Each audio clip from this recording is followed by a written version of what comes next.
Hi friends, ಎಲ್ಲರೂ ಹೇಗಿದ್ದೀರಾ? Welcome back to Suji Vishnu logs. ಇದು ಸಂಡೇ ಬೆಳಗ್ಗೆಯಿಂದ ಲಾಗ್ನ ಸ್ಟಾರ್ಟ್ ಮಾಡ್ತಾ ಇದ್ದೀನಿ. ಸಂಡೇ ಬಂದು ಏಕಾದಶಿ, ಅಂದರೆ ಶಯನ ಏಕಾದಶಿ, ತೊಲಿ ಏಕಾದಶಿ ಅಂತಾರೆ. ಈ ಹಬ್ಬ ಬಂದು ತುಂಬಾ ವಿಶೇಷವಾಗಿರುತ್ತೆ. ನಾವು ಯಾವಾಗ ಸಿಂಪಲಾಗಿ ಮಾಡ್ಕೊತೀರಿ, ಅಷ್ಟೇನು ಗ್ರ್ಯಾಂಡಾಗಿ ಮಾಡ್ಕೊಳಲ್ಲ. ಊರುಗಳಲ್ಲೆಲ್ಲ ಈ ಹಬ್ಬನ ಗ್ರ್ಯಾಂಡಾಗಿ ಮಾಡ್ತಾರೆ. ಇನ್ನು ಬೆಳಗ್ಗೆನೇ ಎದ್ದು ಮನೆಯೆಲ್ಲ ಕ್ಲೀನ್ ಮಾಡಿ, ಹೊರಗಡೆ ಎಲ್ಲ ಕೂಡ ಒರೆಸ್ಬಿಟ್ಟು ಸ್ನಾನ ಮಾಡ್ಕೊಂಬಂದ್ಬಿಟ್ಟು ಇವಾಗ ಅರಶಿನ ಕುಂಕುಮ ಎಲ್ಲ ಇಟ್ಟು ರಂಗೋಲಿ ಹಾಕ್ತಾಯಿದ್ದೀನಿ. ಈ ವಿಡಿಯೋ ಪೂರ್ತಿಯಾಗಿ ನೋಡಿ, ಎಲ್ಲಿ ಸ್ಕಿಪ್ ಮಾಡ್ದಿರಾ. ಹಾಗೆ ಒಂದು ದೇವಸ್ಥಾನಕ್ಕೆ ಕೂಡ ಹೋಗಿದ್ದೀರಿ. ಈ ದೇವರ ವಿಶೇಷತೆ ಏನು ಎಲ್ಲ ಹೇಳ್ತೀನಿ. ಈ ವಿಡಿಯೋ ಎಲ್ಲಿ ಸ್ಕಿಪ್ ಮಾಡ್ದಿರಾ ನೋಡಿ. ಇನ್ನು ಯಾರೆಲ್ಲ ನನ್ನ ಚಾನಲ್ನ ಹೊಸದಾಗಿ ನೋಡ್ತಾ ಇದ್ದೀರಾ, ಪ್ಲೀಸ್ ಸಬ್ಸ್ಕ್ರೈಬ್ ಮಾಡಿಕೊಂಡು ನೋಡಿ. ಹಾಗೆ ಲೈಕ್ ಮಾಡಿ, ಕಮೆಂಟಲ್ಲಿ ತಿಳಿಸಿ, ನಿಮ್ಮ ಫ್ಯಾಮಿಲಿ ಫ್ರೆಂಡ್ಸ್ಗೂ ಶೇರ್ ಮಾಡಿ. ಇವಾಗ ಒಂದು ಸಿಂಪಲಾಗಿ ರಂಗೋಲಿ ಹಾಕಿದ್ದೀನಿ. ಏನಿಲ್ಲ, ಜಾಸ್ತಿ ಗ್ರ್ಯಾಂಡಾಗಿ ಏನೋ ಹಾಕೋಕ್ಕೆ ಹೋಗಲ್ಲ, ಸಿಂಪಲಾಗೆ ಹಾಕಿದ್ದೀನಿ. ಇನ್ನು ಮನೇಲಿ ಪೂಜೆ ಕೂಡ ಅಷ್ಟೇ ಸಿಂಪಲಾಗೆ ಮಾಡಿಕೊಂಡೆ. ಇವತ್ತು ಗ್ರ್ಯಾಂಡಾಗಿ ಏನು ಮಾಡೋಕ್ಕೋಗಿಲ್ಲ. ಊರುಗಳಲ್ಲೆಲ್ಲ ಇದು ಹೆಂಗೆ ಮಾಡ್ತಾರೆ ಅಂದರೆ ತುಂಬ ಗ್ರ್ಯಾಂಡಾಗಿ ಮಾಡ್ತಾರೆ. ಫಸ್ಟ್ ಹಬ್ಬ ಥರ ಇದು ಊರುಗಳಲ್ಲಿ ತುಂಬಾ ಗ್ರ್ಯಾಂಡಾಗಿ ಮಾಡ್ತಾರೆ. ಎಲ್ಲ ಅಡುಗೆಗಳೆಲ್ಲ ಮಾಡಿ ದೇವ್ರಿಗೆ ಎಡೆ ಹಾಕಿ, ಉಪವಾಸ ಇರೋರು ಉಪವಾಸ ಇರ್ತಾರೆ. ಅಕ್ಕಿ ಹಿಟ್ಟಲ್ಲಿ ದೀಪಗಳು ಮಾಡಿ 7 9 ಆ ಥರ ಎಲ್ಲ ಇಡ್ತಾರೆ. ನಾನಿವತ್ತು ನನ್ನ ಕೈಯಲ್ಲಿ ಎಷ್ಟಾಗುತ್ತೋ ಅಷ್ಟು ಮಾಡಿದೆ ನಾನು ಸಿಂಪಲ್ಲಾಗಿ. ಇನ್ನು ರಂಗೋಲಿ ಕೂಡ ಸಿಂಪಲ್ಲಾಗಿ ಡಿಸೈನ್ ಹಾಕಿದ್ದೀನಿ, ಹೇಗಿದೆ ಅಂತ ಹೇಳಿ. ಇನ್ನು ಇವತ್ತು ನಾನು ಅಕ್ಕಿ ಹಿಟ್ಟಲ್ಲಿ ದೀಪ ಮಾಡ್ತಾಯಿದ್ದೀನಿ. ತುಂಬ ಸಿಂಪಲಾಗಿ ಮಾಡ್ಕೊಬೋದು ಇದನ್ನು.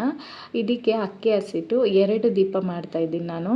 ಒಬ್ಬೊಬ್ಬರು 1 ಮಾಡ್ತಾರೆ, 3 ಮಾಡ್ಬೋದು, 5 9 7 11 ಆ ಥರ ಮಾಡ್ತಾರೆ.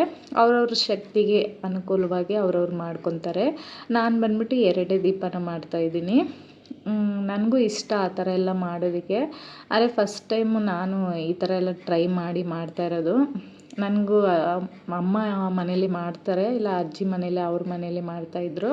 ನಾವು ಸುಮ್ಮನೆ ಹೆಲ್ಪ್ ಮಾಡ್ತಾಯಿದ್ರು ಅಷ್ಟೇ. ಇದೆಲ್ಲ ನನಗೆ ಮಾಡೋಕ್ಕೆ ಗೊತ್ತಿಲ್ಲ, ಆದರೆ ಫಸ್ಟ್ ಟೈಮ್ ಟ್ರೈ ಮಾಡಿದ್ದೀನಿ. ತುಂಬ ಚೆನ್ನಾಗೇ ಬಂತು ದೀಪಗಳು. ಇನ್ನು ಅಕ್ಕಿ ಹಸಿಟ್ಟಿಗೆ ಸ್ವಲ್ಪ ಬೆಲ್ಲ, ಹಾಲು ಹಾಕಿ ಕಲಸಿದ್ದೀನಿ, ನೀರೆಲ್ಲ ಸೇರಿಸಿಲ್ಲ.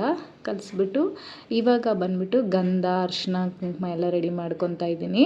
ಗಂಧಗೆ ಜವಾದ ಪುಡಿ ಹಾಕ್ತಾಯಿದ್ದೀನಿ. ಅರಿಶಿನ ಪುಡಿಗೆ, ಗಂಧಗೆ ಇದೆಲ್ಲ ನಾವು ಜವಾದ ಪುಡಿ ಹಾಕೋದ್ರಿಂದ ಮನೆಯಲ್ಲಿ ಒಂದು ಪರಿಮಳ ಬರುತ್ತೆ. ದೇವಸ್ಥಾನದಲ್ಲಿ ಬರಲ್ವಾ ಪರಿಮಳ, ಆ ಥರ ಬರುತ್ತೆ.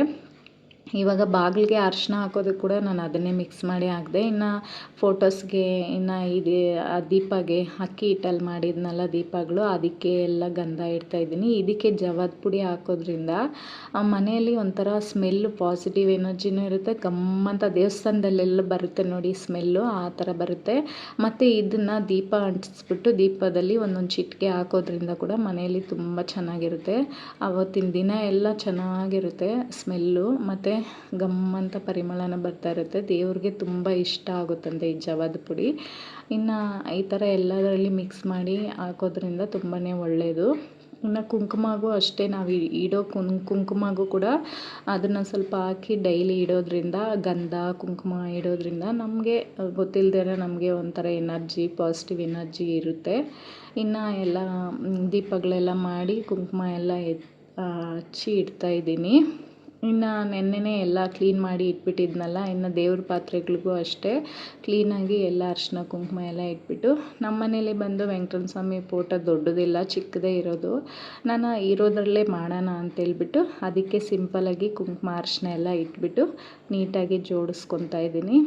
ನಮ್ಮ ದೇವ್ರ ಮನೆ ಕೂಡ ಇಲ್ವಲ್ಲ, ಅದಕ್ಕೆ ನಾನು ಒಂದು ಚಿಕ್ಕದಾಗಿ ಟೇಬಲ್ ಮೇಲೆ ಒಂದು ಬ್ಲೌಸ್ ಪೀಸ್ನ ಇಟ್ಬಿಟ್ಟು, ನನಗೆ ಹೆಂಗೆ ಗೊತ್ತೋ ಸಿಂಪಲಾಗಿ ಆ ಥರ ನಾನು ಮಾಡ್ಕೊತಾ ಇದ್ದೀನಿ. ಇನ್ನು ದೀಪ ಕೆಳಗಡೆ ಎಲೆ ಇಟ್ಬಿಟ್ಟು, ಎಲೆಗೆ ದೀಪ ಇಟ್ಬಿಟ್ಟು ಎಣ್ಣೆ ಹಾಕಿ ಸಿಂಪಲಾಗಿ ಹೂವು ಎಲ್ಲ ಇಟ್ಬಿಟ್ಟು ಪೂಜೆನ ಮಾಡ್ಕೊತಾ ಇದ್ದೀನಿ. ನಾನು ಯಾವ ಥರ ಸಿಂಪಲಾಗಿ ಪೂಜೆ ಮಾಡಿದೆ ಅಂತ ಈ ವಿಡಿಯೋದಲ್ಲಿ ಶೇರ್ ಮಾಡ್ತಾಯಿದ್ದೀನಿ. ಇನ್ ಕೇಸ್ ಏನಾದ್ರು ತಪ್ಪಿದರೆ ಹೇಳಿ, ಈ ಥರ ಮಾಡಬಾರ್ದು ಆ ಥರ ಮಾಡಬಾರ್ದು ಅಂತ. ನನಗೆ ಗೊತ್ತಿರೋ ಥರ ನಾನು ಸಿಂಪಲಾಗೆ ಮಾಡಿಕೊಂಡೆ.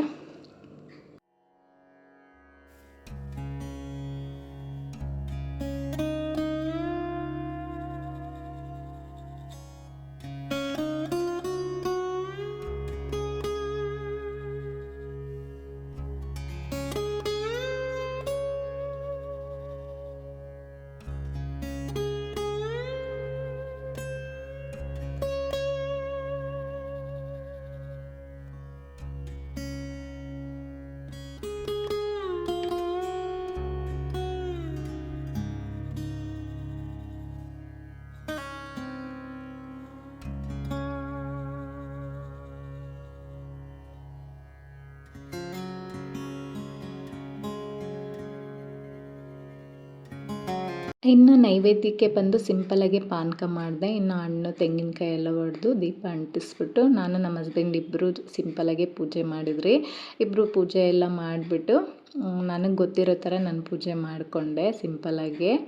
ಇನ್ನು ಈ ಪೂಜೆ ಎಲ್ಲ ಮಾಡೋಷ್ಟರಲ್ಲಿ 8:30 ಆಗೇ ಹೋಯಿತು. 8:30 9 ಗಂಟೆ ಆಗೇ ಹೋಯಿತು. ಇನ್ನು ನಾವು ರೆಡಿ ಆಗಿಬಿಟ್ಟು ನಾನು ಇವತ್ತು ಟಿಫನ್ ಏನು ಮಾಡೋಕ್ಕೋಗಿಲ್ಲ, ಹೊರಗಡೆನೇ ತಿನ್ಕೊಳ್ಳೋಣ ಅಂತ ಹೇಳ್ಬಿಟ್ಟು ಏನು ಮಾಡೋಕ್ಕೋಗಿಲ್ಲ. ಇನ್ನು ದೇವಸ್ಥಾನಕ್ಕೆ ಕೂಡ ಹೋದ್ರಿ. ಈ ದೇವಸ್ಥಾನ ಬಂದುಬಿಟ್ಟು ನಮ್ಮ ಮನೆ ಹತ್ರದಿಂದ 20 ನಿಮಿಷ ಆಗುತ್ತೆ ಅಷ್ಟೇ. ಇನ್ನು ಅಲ್ಲಿಗೆ ಹೋಗೋಷ್ಟರಲ್ಲಿ ಒಂದು 1/2 ಅವರ್ ಆಯಿತು. ಟ್ರಾಫಿಕ್ ಏನೂ ಇರಲಿಲ್ಲ. ಈ ದೇವಸ್ಥಾನದ ಬಗ್ಗೆ ನಾನು ಸ್ವಲ್ಪ ಡೀಟೇಲ್ನ ತಿಳ್ಕೊಂಡಿದ್ದೀನಿ, ಅದನ್ನು ನಿಮ್ಮ ಹತ್ರ ಹೇಳ್ತೀನಿ. ಈ ಪ್ರತಿಮೆನ ಬಂದು ತಮಿಳುನಾಡಿನ ತಿರುವಣ್ಣಾಮಲೈ ಜಿಲ್ಲೆಯ ಕೋರುಕೋಟೆ ಗ್ರಾಮದಿಂದ ತಗೊಂಬಂದಿರೋದಂತೆ. 420 ಟನ್ ತೂಕ ಶಿಲೆ ಇದೆಯಂತೆ ಇದು. ಮತ್ತು 240 ಚಕ್ರಗಳ ಟ್ರಕ್ನಲ್ಲಿ 2019 ಬೆಂಗಳೂರಿಗೆ ತಗೊಂಬಂದಿರೋದಂತೆ. ಇದು ಒಂದೇ ಕಲ್ಲು. ಮಾತ್ರ ಇದು ಹೈಟ್ ಬಂದುಬಿಟ್ಟು 108 ಅಡಿ ಇದೆ. ತುಂಬಾ ಚೆನ್ನಾಗಿದೆ ದೇವ್ರು ಮಾತ್ರ. ನಮಗಂತೂ ತುಂಬಾ ಇಷ್ಟ ಆದರು.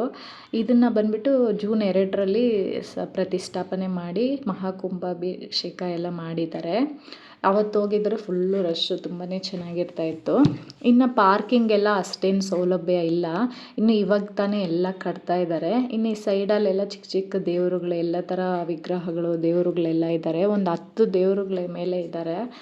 ಇನ್ನು ಎಲ್ಲ ದೇವರುಗಳು ಮುಗಿದ್ಬಿಟ್ಟು ಈ ವಿಗ್ರಹ ಹಿಂದೆಯೇ ಶ್ರೀರಾಮ ಟೆಂಪಲ್ ಅಂದರೆ ಕೋದಂಡರಾಮ ಟೆಂಪಲು ಇದೆ. ಇನ್ನು ಅಲ್ಲಿ ಪೂಜೆ ಮಾಡಿಕೊಂಡು ಎಲ್ಲ ನೋಡಿಕೊಂಡು ಬಂದ್ರಿ.